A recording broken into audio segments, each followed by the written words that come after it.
સુરતના જો ટ્રાન્સપોર્ટેશન માધ્યમ તરીકે આપણે જોઈએ તો બહુ જ મહત્ત્વનું ટ્રાન્સપોર્ટેશન મીડિયમ એ રિક્ષા. ફક્ત સુરતમાં નહીં, દરેક સિટીમાં મોટાભાગે આપણને જોવા મળે છે. હવે ટ્રાન્સપોર્ટેશન માધ્યમ જે રિક્ષા છે એને ડિસિપ્લિનમાં લાવવા માટે ખૂબ જરૂરિયાત છે.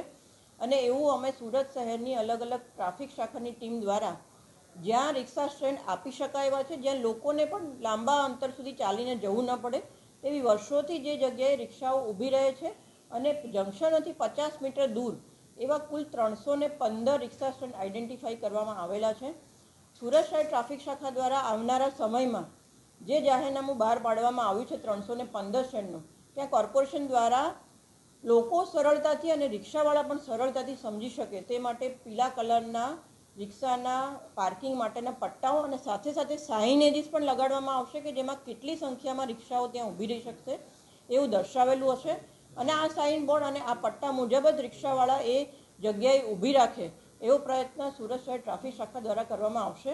લોકોની સગવડતાને ધ્યાનમાં રાખવાની સાથે સાથે રોડ ડિસિપ્લિન પણ જળવાઈ રહે તે અત્યંત જરૂરી છે અને લોકોની સગવડતા પણ જાળવવું ખૂબ જરૂરી છે. એટલે આ તબક્કે રિક્ષા એસોસિએશનની અવારનવાર ટ્રાફિક શાખા સાથે મિટિંગ પણ થયેલી છે, એમને સમજ પણ કરવામાં આવેલું છે અને મિટિંગમાં એમના જેટલા પણ સજેશન્સ હતા કે એમને કઈ જગ્યાએ રિક્ષા સ્ટેન્ડ જોઈએ છે, ક્યાં જરૂરિયાત છે, ટ્રાફિકમાં અડચણરૂપ ન હોય તેવી જગ્યાએ એમને રિક્ષા સ્ટેન્ડ આપવામાં આવેલા છે.